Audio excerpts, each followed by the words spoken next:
ብዙ ጓደኛ አለሽ እንዴ? አይጋሩኝም ብዬ ብዙ ጓደኛ ሌለሽ አሪፍ ነው። አውስታይ እንደውም በጣም ደህና ነው። የዛኔ በጣም ነበር የምታሳዝነው። እኔ ደግሞ በጣም የምወደው ወንድም አለኝ። በቃ ጀስት በእነሱ ነው የመሰልከኝ ምናምን። ሰላም ሰላም፣ እንዴት ናችሁ? የምትወዱ በጣም ነው የምወዳችሁ። አንድ ላይ ከእሷ ጋር እናወራለን ማለት ነው። ብቻ በክፉ ቀን እግዚአብሔር ለእኛ የሚለውን ሰው እሱ ይሰጠናል። እኔ በጣም በዛ ጊዜ ብዙ ነገር ተምሬያለሁ።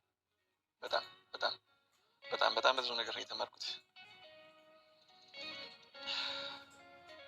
ብቻ ያን ጊዜ አልፎ ዛሬ ደህና ነኝ፣ እግዚአብሔር ይመስገን። የሳቅን ነው፣ እየተጫወትን ነው፣ እየተንቀሳቀስን ነው። ስለ ሁሉ ነገር እግዚአብሔር ይመስገን። ሁሉም ነገር ለበጎ ነው። ሁሉም ነገር አልፏል። ማያልፍ የመሰለ ጊዜ ሁሉ አልፏል። ዛሬ እግዚአብሔር ይመስገን ደህና ነኝ። እኔም እንዴት ነሽ? አለሁልሽ፣ እግዚአብሔር ይመስገን። አለን። እንዴት ናችሁ ቤተሰብ? ታዲያ እሷ ነች ማስተዋወቃችሁ ልጅ ለዛሬ ህዊ ትባላለች። ባልጠበቁት ባላሰብኩት ሰዓት፣ ብቻዬን በነበርኩበት ሰዓት ለእኔ የደረሰችልኝ፣ በማልጠብቀው ሰዓት በቃ ለእኔ ገብታችኋል። እግዚአብሔር የላከልኝ ሴት እስከምትመስለኝ ድረስ ብቻዬን በነበርኩበት ሰዓት እኔ ጋር መጣ። አብራኝ የነበረች ልጅ ነች። ያኔ ግራ የገባኝ ነገር ምን እንደሆነ ልንገርሽ። ያኔ እንዴት እኔ ጋር መጣሽ? በዛ ላይ ስትመጪ ደግሞ ስሜን ጠርተሽ ነበር እና ያ ምናምን እያልሽኝ ነበር። ስሜን እንዴት አወቅሽ? ምክንያቱም ከዚህ በፊት አንተዋወቅም። እንዴት መጣሽ እኔ ጋር? እዛ ሆስፒታል እያለሁኝ ምንም ቤተሰብ በምንከባከብበት ሰዓት እዛ ጋር ቁጭ ብላ ስታለቅስ አየኋት ነው። ከዛም ምናምን ስላት ያው ስራ መሄድ እንደነበረባት እና ደስታ አንተንም ደግሞ ጥላ ለመሄድ እንደከበዳት ነገረች እና በዛ አጋጣሚ ያለው እንዴት ምናምን አወራችን ምናምን ስለአንተ ምናምን ጀስት እንዴት ምናምን እንደዛ አይነት ነገር ሀፕን እንደሆነ ምናምን እና ከዛ በዛም አጋጣሚ ነው ገብቻ ላይክ ነገረች። ኦኬ ሶ ሀኒን አግኝተሻት ነበር ነው በር ላይ ያለቀሰች ብቻዋን ምናምን? ያለቀሰች ብቻዋን እዛ ነው ያገኘኋት። ሶ እሷ ነች አብጋ ሂጂ ያለችሽ? በዛ ነበር የመጣሽው? በዛ አጋጣሚ እኔንም አይቻቸው እንደወጣሁኝ ወደ አንተ የገባሁት። ለእኔ አንቺ እሷ እዛሽ ነው የመጣሽው። ነገር ግን ለእኔ በዛ ሰዓት የሚገርምሽ ብቻዬን ነበርኩ እንዳገኘሽ። ውሃ ጠምቶኝ ነበር ምናምን በጣም እና ግን እኔ ተነስቼ መጠጣት እንኳን አልችልም ነበር። ያን ያክል አቅቶኝ ነበር እና በዛ ሰዓት የአንቺ መምጣት ለእኔ በጣም ሚራክል ነበር።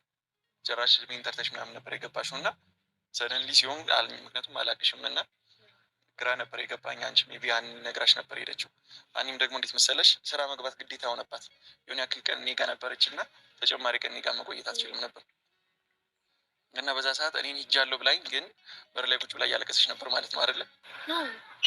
እና ከዛ በኋላ ገብቻ አንተም ሳይክ በጣም ነው የምታሳዝነው። አሁን ስታይ እንደውም በጣም ደህና ነው። የዛኔ በጣም ነበር የምታሳዝነው። እኔ ደግሞ በጣም የምወደው ወንድም አለኝ። በቃ ጀስት በእነሱ ነው የመሰልከኝ ምናምን።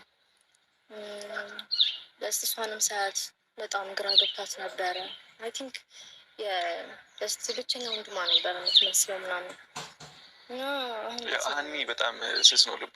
ብቸኛ ወንድም አይደለውም፣ ሌላም ወንድም አለኝ። ግን ሀኒ በጣም ስስ ነው ልቧ። ለዛም ነው ደግሞ ያኔ ብቻዋን ነበረች፣ ለማንም ሰው እንዳትናገር ምናምን ነገርኳትና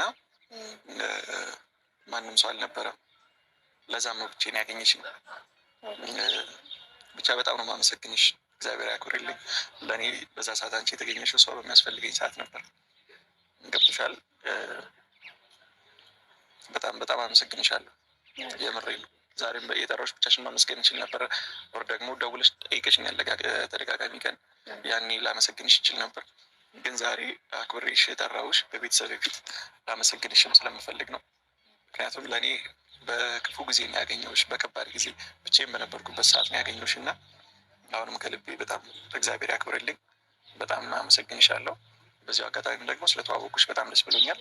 ደጋጋሚ ስልክ ምናምን ደውላም ጠይቃኛለች። ከዛ በኋላ በጣም ነው ማመሰግንሽ እና በጣም ሰላም ሰላም። ውድና የተከበራችሁ የመታገስ ቤተሰብ እንዴት አላችሁ? ነው ያለው። እግዚአብሔር ይመስገን ሁሉ ሰላም ነው። እናንተ ባላችሁበት ሰላማችሁ በዘት ትርፍ ይበል እያልኩኝ እንግዲህ ዛሬ ያቡ እንግዲህ የግራ ጎኔን ውሃ አጣጬን ይዤ መጥቻለሁ ብሎ እንግዲህ ሊያስተዋውቀን መጥቷል ማለት ነው። ውድ ቤተሰቦቼ መግቢያ ላይ እንዳያችሁት እንግዲህ በተቸገርኩበት ሰዓት ያው የሰው ልጅ ማለት ነው አንድ የሆነ ነገር ሲከሰትበት ወይ ተምሮበት የሚያልፍ ነገር ይሆናል እና ያቡ ከዛን በፊት ምን አይነት ልጅ ነበር፣ አሁን ምን አይነት ልጅ ነው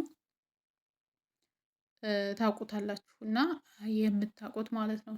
ያኔ ማለቴ በትንሽ ነገር ባጋጠመው ነገር ፈጣሪውን በቃ ለእኛ የሚያስተምርም ነገር ነው።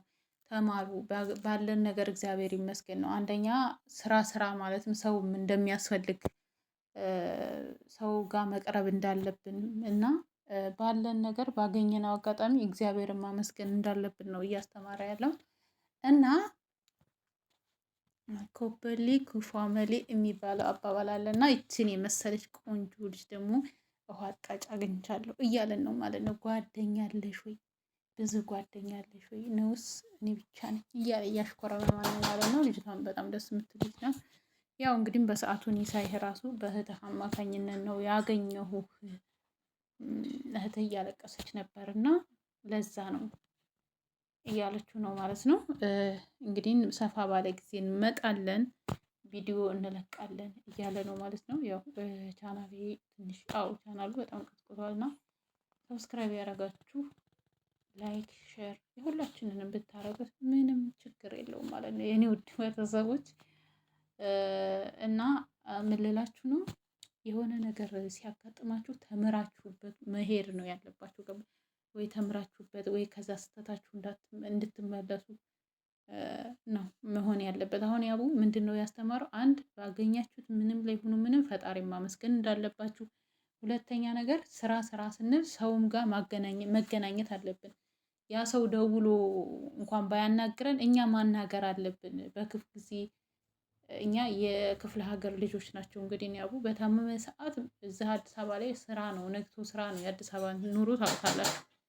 ማታ በቃ ወይ 2 ሰዓት ምናምን የምትገናኙ ቤተሰብ ለቤተሰብ ጠዋት 12 ሰዓት ይወጣሉ፣ ማታ ወይ 2 ሰዓት 3 ሰዓት ነው የሚገናኙት ማለት ነው። እና ሰውም ጋር መገናኘት አለብን። ቢያንስ በስልክ መደዋወል አለብን አንዳንድ ጊዜ። እነሱ ዝም ቢሉን እኛ ዝም ማለት የለብንም እያለ ነው ማለት ነው። እና ፈጣሪም ባገኘነው አጋጣሚ ፈጣሪያችንን ማመስገን እንዳለብን፣ የሰውም ልጅ አስፈላጊ ነው። የምር የሰው ልጅ ስራ ብቻ ሳይሆን የሰው ልጅ ከሰው ያስፈልገዋል። ከነ ክፋቱ ከነ ምኑ የሰው ልጅ አስፈላጊ ነው እና እንደዛ ነው እላችኋለሁ። ማንም ሰው ሁሉም ነገር ይደረሳል ማለት ነው። ዋናው ለሰው ልጅ በነገራችን ላይ ሰላም፣ ፍቅር ነው። ምንም ነገር ሁሉም ነገር ከእግዚአብሔር የሚሆን ነገር ነው። ምክንያቱም ያለ እግዚአብሔር ምንም ነገር አይሆንም ማለት ነው። እግዚአብሔር ሲፈቅድ ትዳሩን በሉት፣ ፍቅሩን በሉት፣ ሁሉም ነገር ስራውን በሉት እግዚአብሔር ሲፈቅድ እንትን ይላል። እኛ ባልነው ሳይሆን በፈጣሪ ነው በቃ ማለት። ያቡ ብዙ ጊዜ ይህ አመት ለኔ ነው፣ ይህም ግን ፈጣሪ ያለው ነው የሚሆነው። እውነት እኔ ብዙ ነገር እየተማርኩ ነው ከነሱ። ፈጣሪ ያለ ጊዜ ሁሉም ነገር እንደሚሳካ እና ትዳሩም ወልዶ አግብቶ ሁሉ ነገር እግዚአብሔር ሲፈቅድ የእሱ ቀን ያለው አለ፣ የእሱ የሆነችው አለና ሁሉም ነገር ዞሮ ለማንኛውም ለመልካም ነው። ያለ እግዚአብሔር ፍቃድ ማንም ሰው ምንም ማድረግ አይችልም።